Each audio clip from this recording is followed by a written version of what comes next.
आम्स्टर्डम, Austria. It's a beautiful sunset evening. बच्चे park में खेल रहे हैं।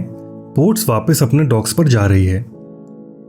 लोग ऑफिस से अपने घर लौट रहे हैं।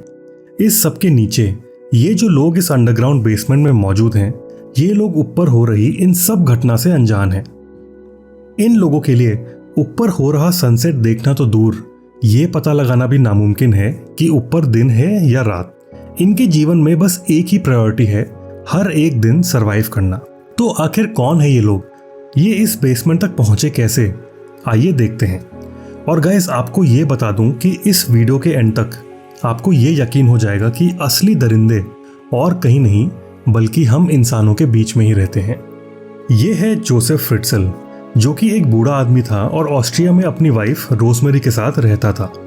उन दोनों के टोटल 7 बच्चे थे, जिसमें से एक थी एलिजाबेथ। जोसेफ का व्यवहार एलिजाबेथ के प्रति काफी कठोर था, जिसकी वजह से उनके बीच में कभी नहीं बनती थी और वो हमेशा लड़ते रहते थे। बात है 28 अगस्त 1984 की। रोजमेरी पुलिस स्टेशन पहुंचती है to file a complaint about Elizabeth, जो कुछ हफ्तों से मिसिंग थी। जब पुलिस एलिजाबेथ के घर पहुंचती है टू इन्वेस्टिगेट, तब जोसेफ पुलिस और रोजमेरी को एक लेटर पकड़ाता है जो एलिजाबेथ की हैंडराइटिंग में था, जिसमें एलिजाबेथ ने लिखा था कि वो घर के लड़ाई झगड़ों से परेशान हो गई है और वो घर छोड़कर भाग गई है to join a religious cult, और उसे ढूंढने की कोशिश मत करना, क्योंकि अगर किसी ने उसको ढूंढने की कोशिश करी तो वो देश छोड़कर भाग जाएगी। नाउ स्ट्रेंजली, बिना ज़्यादा इन्वेस्टिगेट किए पुलिस और रोजमेरी उस लेटर पर भरोसा कर लेते हैं और ये केस वहीं क्लोज हो जाता है। But the reality was totally different. Elizabeth ने कोई कल्ट ज्वाइन नहीं किया था, बल्कि वो उसी पुलिसमैन से 20 फीट नीचे थी।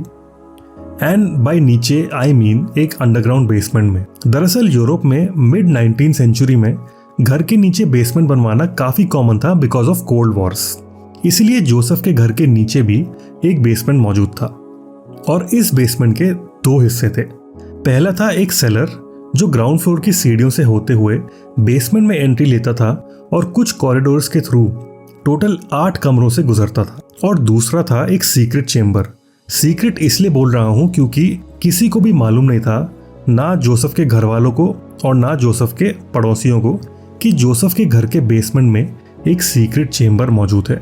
और ये सीक्रेट चेम्बर सेलर के 8वें कमरे में मौजूद एक बुक शेल्फ के पीछे था, जहां एक और छोटा सा कॉरिडोर था, और इसमें एक बाथरूम था, एक लिविंग एरिया, छोटा सा किचन और 2 छोटे बेडरूम्स। अब यहाँ से एलिजाबेथ की लाइफ एक बहुत डार्क टर्न लेती है। एक दिन जोसेफ ने एलिजाबेथ को बोला कि उसे नीचे बेसमेंट का एक दरवाज़ा ठीक करना है और उसे एक और इंसान की मदद चाहिए। एलिजाबेथ जोसेफ की हेल्प करने के लिए मान जाती है और वो दोनों बेसमेंट में नीचे जाते हैं। जैसे ही एलिजाबेथ दरवाजे को पकड़कर खड़ी हुई, तभी जोसेफ ने पीछे से आकर एलिजाबेथ के मुंह पर एक कपड़ा रख दिया जो कि सोक था क्लोरोफॉर्म से, जिसकी वजह से एलिजाबेथ वहीं बेहोश हो जाती है। और थोड़ी देर बाद जब एलिजाबेथ को होश आया तो उसने खुद को उस सीक्रेट चेम्बर में मौजूद पाया, जो बेसमेंट के सेलर के पीछे था। Joseph basically dragged her all the way to the secret chamber. Elizabeth ने देखा कि वो एक छोटा सा चेम्बर है जिसकी हाइट लगभग 6 फीट तक है, और उसमें कहीं से भी फ्रेश एयर या सनलाइट आने के नामो निशान तक नहीं है। That chamber was not meant for the claustrophobic. उसने देखा कि उसके हाथ चेन से बंधे हुए हैं और उसके सामने जोसेफ खड़ा हुआ है। उसने जोसेफ से भीख मांगी कि उसकी चेन हटा दो, क्योंकि वो बहुत टाइट है और उसके हाथों में दर्द हो रहा है। और ये सुनकर जोसेफ ने एलिजाबेथ को एक कंडीशन दी, जिसमें उसने बोला कि एलिजाबेथ को एक लेटर लिखना पड़ेगा, जिसमें उसने लिखा है कि वो घर छोड़कर भाग गई है to join a religious cult, और उसको ढूंढने की कभी कोशिश मत करना, क्योंकि अगर कोई उसको ढूंढेगा तो वो देश छोड़कर भाग जाएगी। Now Elizabeth had no choice but to agree to Joseph, और उसने वो लेटर लिख के जोसेफ को दे दिया। और ये वही लेटर था जो जोसेफ ने रोजमेरी और पुलिस को पकड़ाया था इन्वेस्टिगेशन के दौरान, जो हमने कहानी में स्टार्टिंग में डिस्कस किया था। ये वही लेटर था। Life in that basement for Elizabeth was not easy, क्योंकि वो एक बेसमेंट था, इसलिए वो समर्स में बहुत ज़्यादा हीटअप हो जाता था और विंटर्स में वहाँ पर बहुत ज़्यादा सर्दी हो जाती थी। रेनी सीजन्स में वहाँ पर डैम्पनेस बढ़ जाती थी और दीवारों से इतना पानी चूता था कि वो जमीन पर पूरा फैल जाता था और एलिजाबेथ को कपड़े से उस पानी को सोक करना पड़ता था। वहां बहुत चूहे होते थे और एलिजाबेथ खुद उनको अपने हाथों से पकड़ती थी। यहाँ तक कि जोसेफ एलिजाबेथ को पनिश करने के लिए कुछ दिनों तक खाना नहीं लाता था और वो कभी कभी तो बेसमेंट्स की सारी लाइट्स बंद कर देता था। But this was not it. Now comes the really horrible part. Joseph ने एलिजाबेथ को खाली किडनैप करके नहीं रखा था, बट वो उसको सेक्सुअली असॉल्ट भी करता था। वो एलिजाबेथ को रेगुलरली रेप करता था, sometimes multiple times a day, and this went on to an extent कि at one point she became pregnant और उसने अपने बच्चे को उसी बेसमेंट में जन्म दिया और वो उसको वहीं पालने लगी। और इसी बच्चे की डिलीवरी के 1 साल के अंदर ही एलिजाबेथ बिकेम प्रेग्नेंट अगेन। तो अब वो 2 बच्चों को उस बेसमेंट में पाल रही थी and soon after she delivered her 3rd baby. लेकिन इस बच्चे को जोसेफ एक डब्बे में डाल के ऊपर ले गया और अपने घर के मेन डोर पर रख दिया। रोजमेरी के पूछते ही जोसेफ ने उसे ये बताया कि ये बच्चा एलिजाबेथ का है and that she became pregnant after joining the cult, और उसने इस बच्चे को यहीं छोड़ दिया है जिससे कि हम इसकी देखभाल कर सकें। सरप्राइजिंगली रोजमेरी अग्रीड और वो उस बच्चे को पालने लगी। ये प्रोसेस अगले 24 साल तक चला, जिसमें जोसेफ ने हजारों बारी एलिजाबेथ को सेक्सुअली असॉल्ट किया, जिसकी वजह से जोसेफ और एलिजाबेथ के टोटल 7 बच्चे पैदा हुए, जिसमें से एक की ड्यूरिंग बर्थ मौत हो गई थी। तो अब बच्चे 6 बच्चों में से 3 बच्चे नीचे पल रहे थे और 3 बच्चे ऊपर रोजमेरी के साथ पल रहे थे। हर बारी जब भी कोई बच्चा पैदा होता तो जोसेफ उसे ऊपर ले जाता और रोजमेरी को सेम कहानी सुनाता कि ये बच्चा भी एलिजाबेथ का ही है। अब इस घर में एक ही टाइम पर 3 बच्चे नीचे पल रहे थे बेसमेंट में, बिना फ्रेश एयर और सनलाइट के, और उन्हें तो ये तक मालूम नहीं था कि इस बेसमेंट के बाहर भी एक दुनिया है। और 3 बच्चे ऊपर पल रहे थे रोजमेरी के साथ और ये एकदम नॉर्मल पल रहे थे। ये जो 3 बच्चे नीचे पल रहे थे उनमें से एक थी 19 साल की बच्ची जिसका नाम था क्रिस्टीन। एक दिन क्रिस्टीन बेहोश हो गई और उसकी तबीयत सीवियरली बिगड़ने लगी। एलिजाबेथ ने जोसेफ को बेग किया कि प्लीज इसे हॉस्पिटल ले जाओ, नहीं तो वो बच नहीं पाएगी। शॉकिंगली जोसेफ अग्रीड और वो उसे अपनी गाड़ी में बिठाकर हॉस्पिटल ले गया। 19 सालों में पहली बारी क्रिस्टीन नॉर्मल दुनिया में आई थी। हॉस्पिटल पहुंचते ही जब डॉक्टर्स ने क्रिस्टीन को देखा तो दे वर शॉक्ड, क्योंकि वो लड़की एक इंसान नहीं लग रही थी।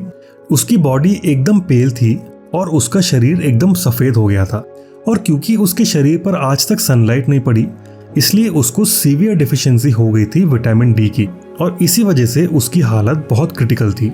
अब डॉक्टर्स को अगर क्रिस्टीन को ट्रीट करना था तो उसे उसकी बायोलॉजिकल हिस्ट्री जाननी बहुत ज़रूरी थी और वो उसकी मदर से मिल सकती थी। जब डॉक्टर्स ने जोसेफ से क्रिस्टीन की मदर के बारे में पूछा तो उसने उन्हें बताया कि वो क्रिस्टीन के ग्रैंडफादर हैं, और फिर उसने वही सेम स्टोरी सुनाई कि एलिजाबेथ बचपन में एक घर छोड़कर भाग गई थी टू जॉइन अ कल्ट और वो वहाँ प्रेग्नेंट हो गई और उसने उस बच्चे को जोसेफ के घर के सामने रख दिया जिससे कि जोसेफ और रोजमेरी उसको पालकर बड़ा कर सके। लेकिन डॉक्टर्स को जोसेफ की इस बात पर यकीन नहीं आ रहा था, क्योंकि उन्हें लगा कि अगर क्रिस्टीन नॉर्मली जोसेफ के साथ बड़ी हो रही है तो उसकी बॉडी में इतनी विटामिन डी की डेफिशिएंसी क्यों है। अब क्योंकि जोसेफ से उन्हें कोई मदद नहीं मिल रही थी और क्रिस्टीन की मदर को ढूंढना बहुत ज़रूरी था, इसलिए डॉक्टर ने पुलिस की मदद ली।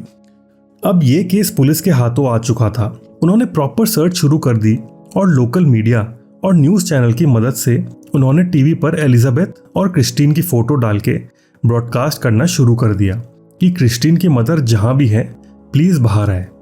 और ये न्यूज़ एलिजाबेथ ने देख ली, क्योंकि सरप्राइजिंगली जोसेफ ने उसके चेम्बर में एक टीवी लगा रखा था।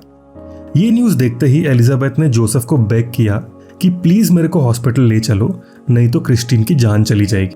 जोसेफ फिर से एलिजाबेथ की रिक्वेस्ट मान गया, लेकिन एक कंडीशन पर कि एलिजाबेथ पुलिस और डॉक्टर्स को ये बोलेगी कि वो घर छोड़कर भाग गई थी टू जॉइन अ कल्ट और वो वहाँ प्रेग्नेंट हुई, और उसने अपनी बच्ची को जोसेफ के घर के सामने रख दिया जिससे कि वो उसको बड़ा कर सके।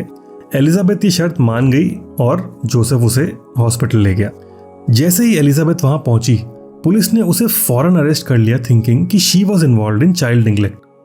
लेकिन कुछ घंटों बाद इंट्रोगेशन के टाइम पर एलिजाबेथ ने पुलिस को सब बता दिया and the entire truth came out. Joseph Fritzl को ऑस्ट्रिया की ही एक प्रिजन में लाइफ इम्प्रिजनमेंट की सजा सुनाई गई और एलिजाबेथ और उसके सारे बच्चे जोसेफ से 60 माइल्स दूर एक रिहैबिलिटेशन सेंटर में अपनी लाइफ फिर से रिवाइव कर रहे हैं। उनके नाम चेंज कर दिए हैं उनकी आइडेंटिटी बचाने के लिए। Joseph Fritzl was a true monster, क्योंकि कोई भी इंसान अपनी औलाद के साथ ऐसा करने का कभी सोच भी नहीं सकता है। और मेरे को लगता है कि ये बेसमेंट उसने शायद इसी इंटेंशन से बनाया था कि वो इसमें एलिजाबेथ को रखकर उसे सेक्सुअली असॉल्ट करे, क्योंकि जब एलिजाबेथ 11 साल की थी, मतलब इस किडनैपिंग के हादसे से पहले, तब भी जोसेफ ने उस पर एक बारी सेक्सुअली असॉल्ट किया था। और क्योंकि उसकी जोसेफ के साथ कभी नहीं बनती थी, इसलिए हो सकता है उसको एलिजाबेथ से नफरत हो गई हो। आपका क्या ख्याल है इस केस पर, मेरे को बताना और कमेंट्स में लिखना कि क्या आपको लगता है कि रोजमेरी भी इस केस में जोसेफ के साथ मिली हुई थी या नहीं।